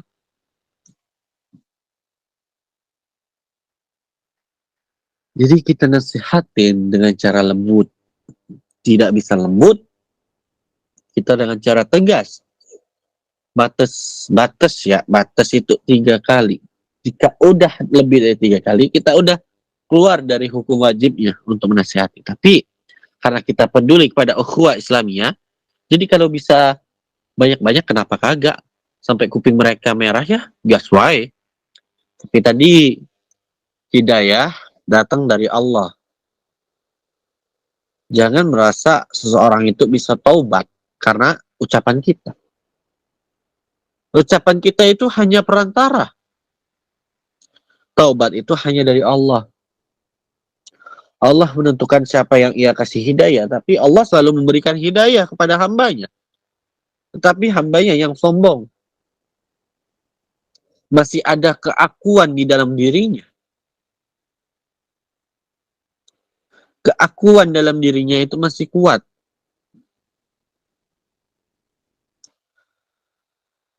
Jadi jika kita melihat orang yang pacaran kok anteng-anteng wae, kagak pernah keciduk Satpol PP lagi di semak-semak, kagak pernah keciduk polisi lagi di penginapan-penginapan mawar, atau yang lain-lainnya, kok anteng-anteng wae. Rezeki-rezeki mereka anteng-anteng wae, duit-duit mereka anteng-anteng wae, hidup mereka ramai-ramai wae. Mungkin itu istidraj dari Allah. Dan ingat, hukuman paling berat itu bukan azab, tetapi istidraj. Di saat seseorang kena azab, ia masih memiliki kesempatan untuk bertobat. Tetapi di saat udah Allah istidraj, jangankan menyebut nama hambanya aja, noleh hamba tersebut aja Allah ogah. Itu di saat Allah udah mengistidraj. Dan sungguh merugi orang yang sudah Allah istidraj. Kenapa? Karena dunia hanya tempat kita singgah. Akhirat tempat kita selama-lamanya. Sedangkan yang maha kuasa dunia wal akhirat itu Allah Ta'ala. Dan tempat pertolongan kita nanti di akhirat itu Allah. Sedangkan di dunia mungkin masih bisa DPR, Papol, tentara, presiden, Menhan, dan lain-lain sebagainya. Jika kita ada masalah. Tapi jika udah di akhirat, cuma Allah. Mau minta tolong sama malaikat, kagak mau malaikat. Karena malaikat sifatnya sami'na wa ata'na. Kami dengar, kami lakukan. Apa yang Allah katakan. Apa yang Allah perintahkan. Jadi jika udah diistidrat sama Allah, nanti di akhirat kita mau minta tolong siapa? Rugi loh. Jadi biarkan mereka, jika mereka udah pacaran, kita jangan sampai ikut-ikutan. Apalagi yang kagak ngomongnya kagak pacaran, adik kakaan, tapi bukan mahram. Slip callan, video callan, ya sama wae pacaran. Zina wae isinya. Tetaplah nasehatin sampai kuping mereka memer, kagak apa-apa. Lanjut. Ya. Tapi jika merasa udah capek, serahkan pada Allah Ta'ala. Seperti itu. Wallahu a'lam bishawab.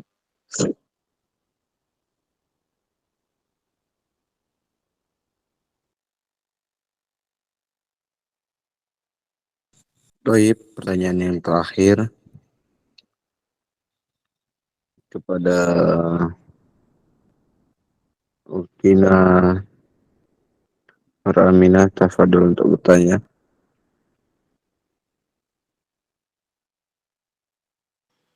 Ukti Nur Aminah. Ya, Assalamualaikum warahmatullahi wabarakatuh, Ustadz. Afwan, izin bertanya.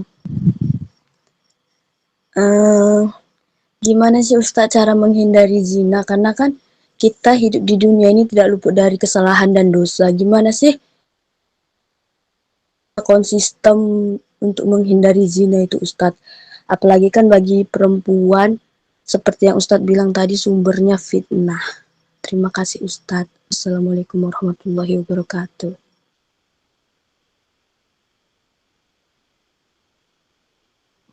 Waalaikumsalam warahmatullahi wabarakatuh.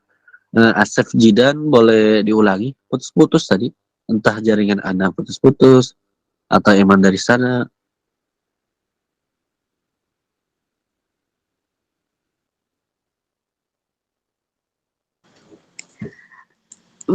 Afwan Ustadz. Gini Ustadz. Gimana sih cara menghindari zina? Karena kan kita hidup di dunia ini tuh tidak luput dari kesalahan dan dosa. Jadi gimana sih cara menghindari zina itu agar kita tetap konsisten tidak melakukan zina, apalagi bagi perempuan yang seperti Ustadz bilang tadi yang sumbernya fitnah. Terima kasih Ustadz.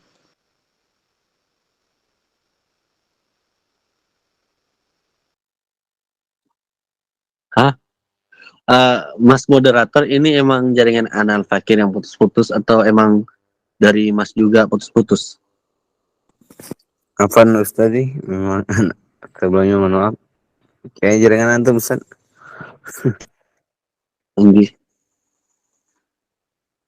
Itu pertanyaan tadi itu emang dari orang yang putus-putus atau dari jaringan aneh yang putus-putus? Dari jaringan antum Ustaz. Oh, dari jaringan aneh ini kayaknya. Bentar.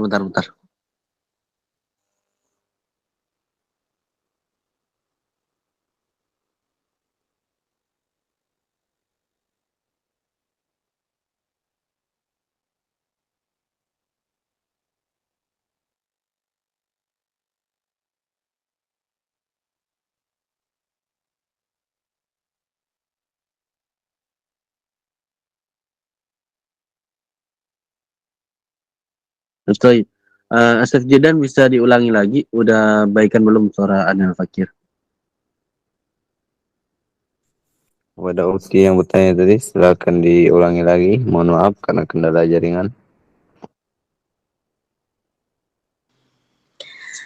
Afwan Ustadz, izin bertanya. Gimana sih cara menghindari zina? Karena kan kita hidup di dunia ini tidak luput dari kesalahan dan dosa.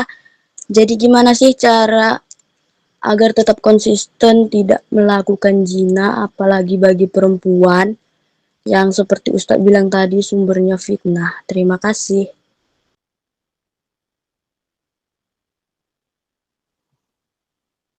Sayyid,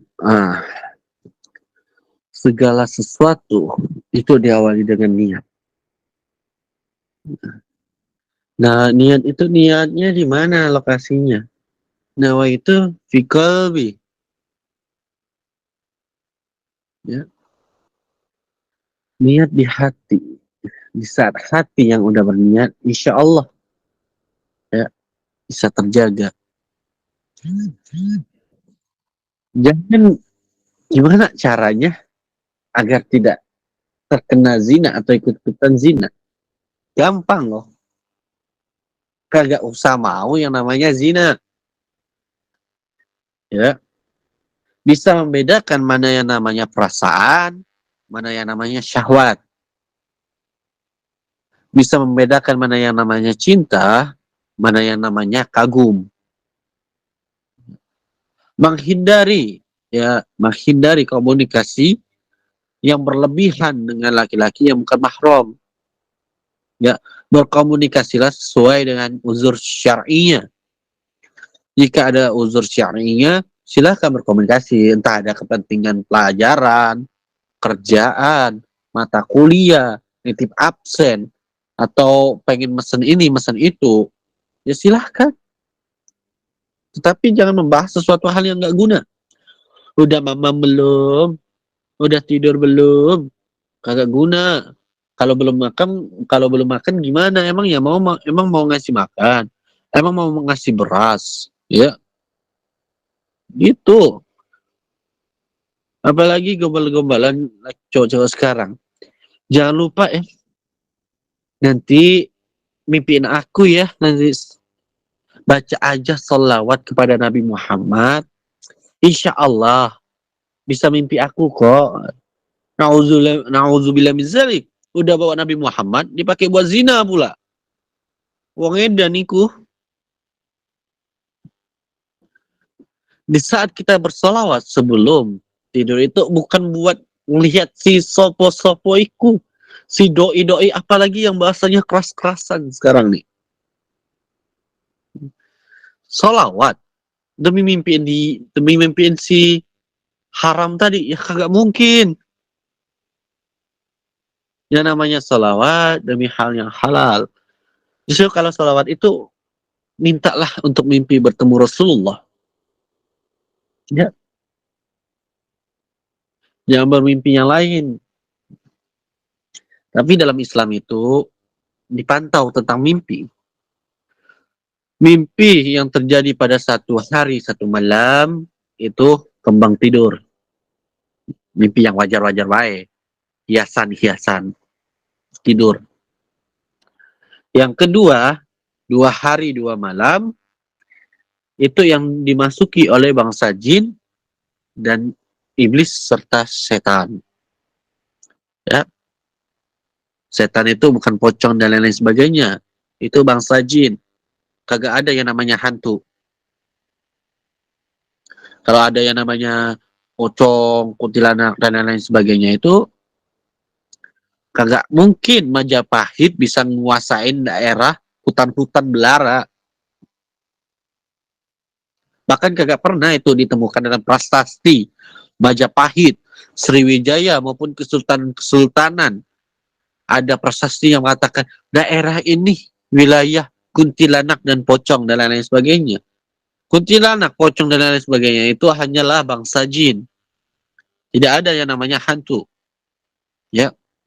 Apalagi ngomong setan. Setan itu bukan hantu. Kayak pocong, bukan itu. Syaitanir rajim yang terkutuk. Iblis. Nah, jin terbagi 2 lagi. Ada jin Islam, jin kafir. Jin Islam tidak pernah mengganggu manusia, tidak pernah ikut campur dalam hal manusia. Jin kafir hobi ikut campur, hobi dijadikan bahan perdukunan, hobi dijadikan bahan isian badan, dan lain sebagainya.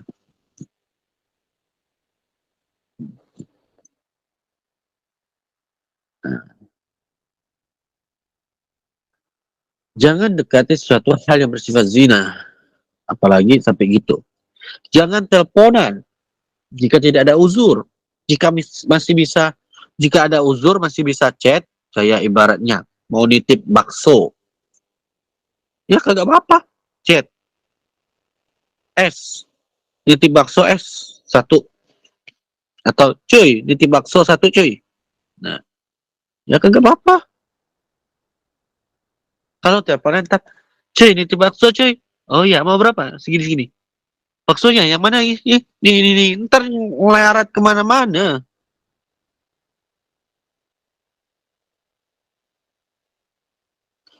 Karena kadangkala setan itu, iblis itu menggoda manusia bukan dengan cara hal yang nampak kelihatan maksiat, tetapi bisa juga dengan hal yang tersembunyi.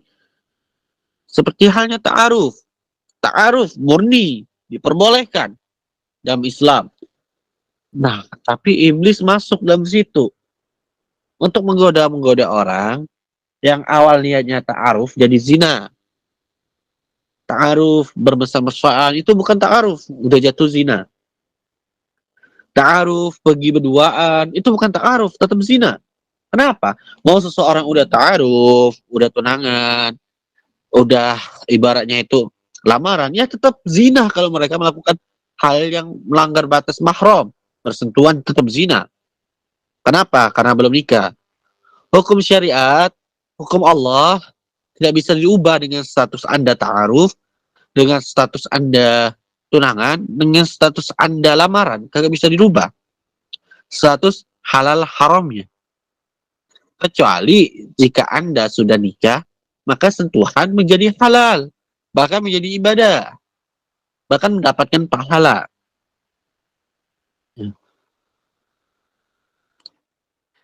Jadi balik ke diri pribadi masalah zina itu. Apakah diri ya mau menolak zina? Apakah tidak? Memang manusia tetap tempat salah dan khilaf. Akan tetapi salah dan khilafnya itu keputusan manusia sendiri. Bukan Allah yang menentukan masalah itu. Karena Allah itu mengasih takdir dan mengasih pilihan. Ya, atau nasib. Sebutan untuk pilihan dari nasib. Jika Anda memilih nasib berzina, ya itu urusan Anda. Jangan salahin Allah. Allah yang nyuruh aneh. Allah yang nentuin aneh berzina. Ya gundulmu itu. Astagfirullah. Ada takdir, ada nasib. Nasib manusia yang memutuskan. Memang ujung-ujungnya itu ada ujung masing-masing. Contoh, kita memilih nasib tidak berpacaran, insya Allah kita mendapatkan yang tidak pacaran, insya Allah sampai wafat kita tidak menyentuh yang namanya zina. Tapi jika kita nasib, lihat mereka ini pacaran seger kayaknya, ya udahlah ikutan. Nah, itu pilihan Anda sendiri. Jadi kadang-kala manusia itu hobi menyalahkan loh. Dia bikin dosa, nyalahin iblis, nyalahin setan, nyalahin jin, karena goda dia. Itu di luar Ramadan. Pas Ramadan, iblis, setan dikurung, bangsa jin tidak bisa memasuki alam manusia. Nyalahin apa? Apa yang disalahin? Nafsu disalahin. Memang nafsu itu adalah sebuah makhluk. Ada dalam kitab tersebut, Ana Al-Fakir lupa daripada salah sebut, lebih baik mengakui Ana Al-Fakir lupa nama kitabnya. Itu menyebutkan bahwa nafsu itu adalah makhluk yang Allah ciptakan yang membangkang pada Allah. Nyalahin nafsu lagi itu manusia. Karena udah Ramadan. Iblis dan setan dikurung. Bangsa jin tidak bisa masuk ke alam manusia. Nyalahin nafsu. Entar habis Ramadan, Siapa yang disalahin? Iblis dan setan lagi yang disalahin. Jin lagi yang disalahin. Tapi tidak pernah manusia menyalahkan dirinya sendiri akan perbuatannya. Pasti mengatakan khilaf atau beralasan dengan manusia itu tidak sempurna. Memang siapa bilang manusia sempurna? Bahkan menurut Ana Al-Fakir, manusia itu adalah makhluk yang paling gimana ya? Paling banyak kekurangan. Ya, tega membunuh anak sendiri, tega membuang bayi yang baru dilahirkan ia sendiri, tega memperkosa anak sendiri. Bahkan sekelas binatang yang paling hina aja, keledai, yang terkenal kebodohannya, keledai itu tidak pernah itu berhubungan dengan anaknya sendiri. Mohon maaf, ini ngakunya manusia, punya akal, ya, tapi memperkosa anaknya sendiri. Nanti kalau udah dibawa berhukum, akunya khilaf. Bahkan sampai ada yang aku nggak sadar, ini digoda iblis dan setan. Tidak pernah mengakui dirinya sendiri. Iya, saya salah. Lalu terbawa ini. Nggak pernah ngomong seperti itu. Jadi, balik ke diri pribadi. Dan niat. Nawaitu fi qalbi, la nawaitu fil wajhi. Wallahu a'lam bishawab. Asaf Jidan jika ada salah kata.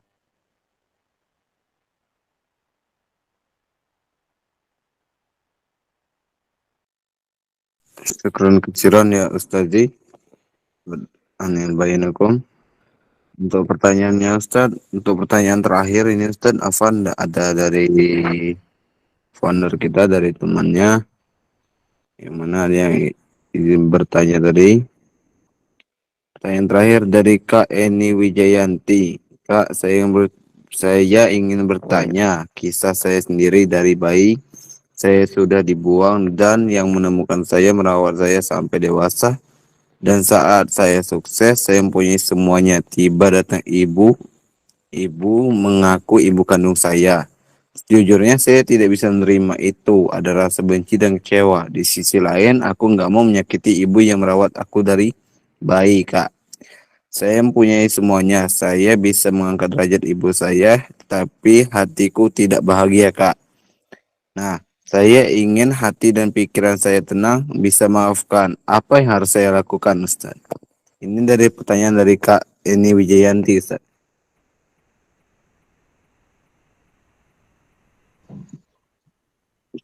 Waalaikumsalam warahmatullahi wabarakatuh.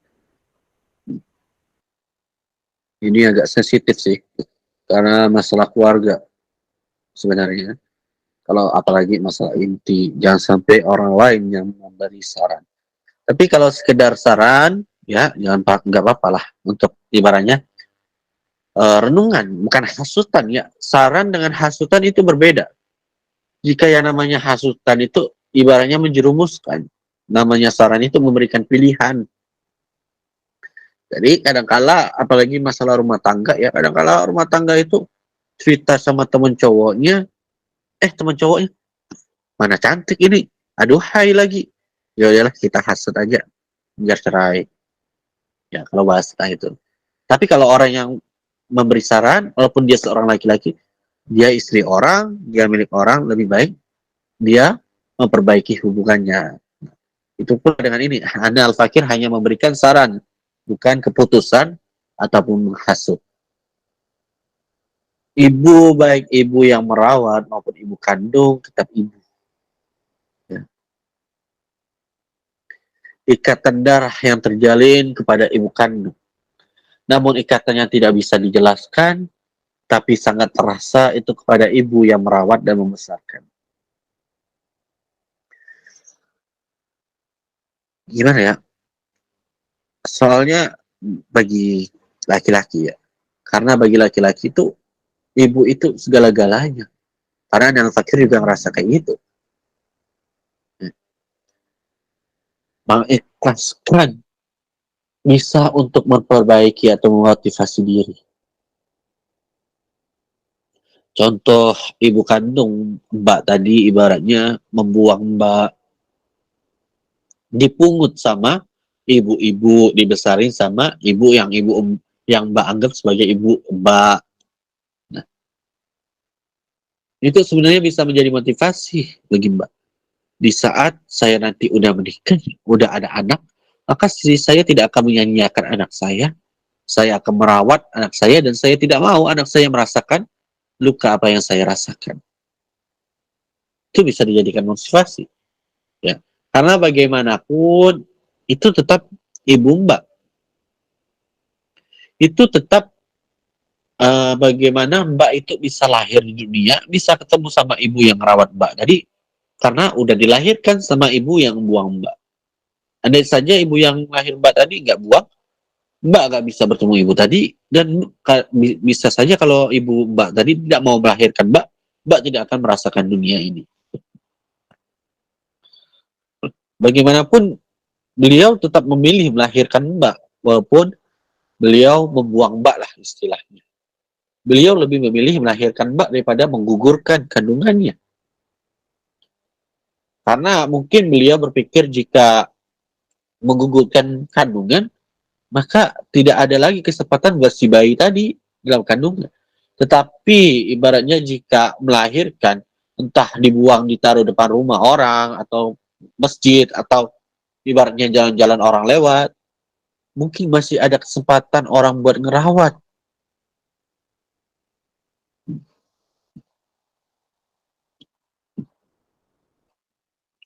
Dan juga mungkin faktor ekonomi. Mungkin saja waktu melahirkan, ibu mbak itu merasa takut anaknya nanti nggak terpenuhi, dan akhirnya serba kekurangan waktu masih halnya harus penuh dengan gizi.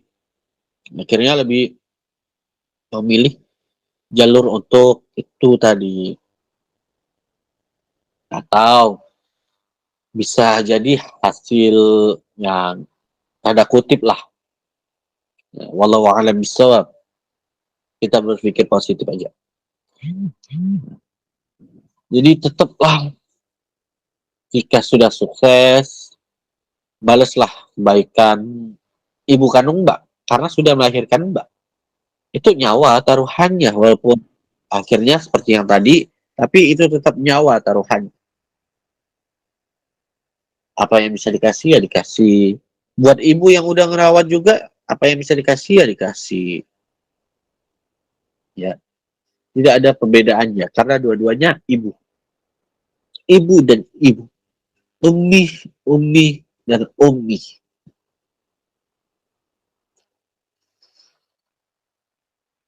Dan juga jangan ditanyakan tentang ibu aja. Jangan salahkan ibu aja. Coba mbak tanya tentang bapak. Ya. Hal ya, kudu ditanya juga tanggung jawabnya waktu masih hidup gimana. Atau jika hasilnya tanda kutip ya tetap berlaku buat si ayah tadi, hukum Allah untuk tanggungan tadi, walaupun ia tidak menikah.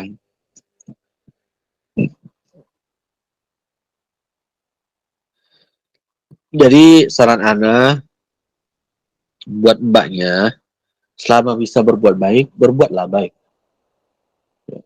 Jika memang mengaku sebagai ibu mbak, orang yang tiba-tiba datang tadi mengaku sebagai ibu kandung mbak, seharusnya dia memiliki bukti. Jika bukti tersebut memang pasti datanya, terbukti datanya, ya berarti emang itu mbak, orang tua mbak. Dan juga kan bisa tes DNA, gak masalah kan. Dan juga setiap kelahiran itu ada surat-suratnya. Ya, jika beralasan melahirkan sendiri, itu sih agak impossible.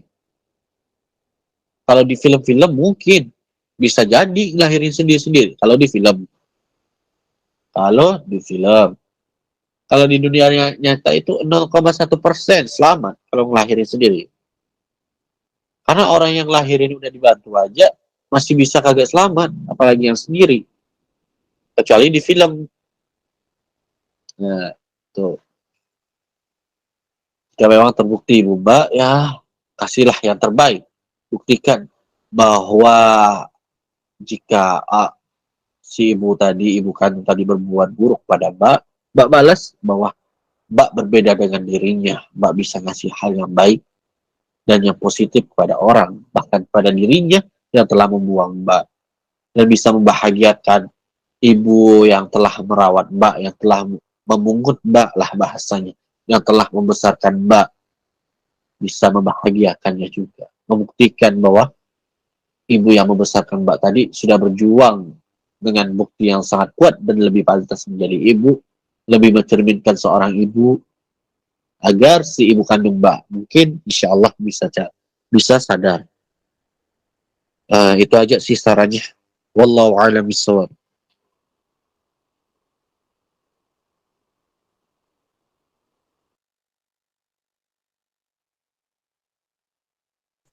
Insyaallah, syukran Ustazi. Tanpa kita sadari kita sudah berada di ujung acara, yang mana acara selanjutnya ini doa. Pada maka dari itu, kepada yang terhormat Al-Mukarram Al-Fadil Ustadz Muhammad Galah untuk mengholifai doa ini. Tafadhol kepada Ustadz Muhammad Galah untuk mengholifai doa di akhir acara ini. Baik, Asaf Jidan ya, Ane Al-Fakir, izin pimpin. A'udzu billahi minasyaitonir rajim. Bismillahirrahmanirrahim. Illa arwah sa'adatina wa walina wa aimatina Rasulullah sallallahu alaihi wasallam wa ummul mu'minin Sayyidatul Khadijah al-Kubra wa Fatimatul Zahra binti Muhammad wa Hasan wa Husain illa baqiyatis sahabati wal qarabati wat tabi'in wat tabi'ut tabi'in, khususan Sultan Aulia al-Imam Al-Mukarram al-Syekh Syarif Muhammad Abdul Qadir al-Jilani al-Hasani lahum bi isanin illa yaumiddin. Syai'un lillahi lahum al-Fatihah. Bismillahirrahmanirrahim. Alhamdulillah Rabbil alamin. إياك نعبد وإياك نستعين الصراط المستقيم صراط الذين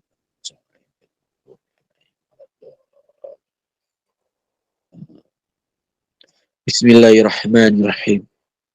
اللهم أعز الإسلام والمسلمين. اللهم انصر إخواننا المسلمين المجاهدين في فلسطين. اللهم ثبت إيمانهم وأنزل السكينة على قلوبهم ووحد صفوفهم. اللهم أهلك الكفارة والمشركين. اللهم دمر اليهود وإسرائيل وشتت شملهم وفارق جمعهم. اللهم انصر على المجاهدين أعداءنا وأعداء الدين برحمتك يا أرحم الراحمين. وصلى الله على النبي محمد. سبحانك اللهم وبحمدك أشهد أن لا إله إلا أنت أستغفرك وأتوب إليك. آمين اللهم آمين.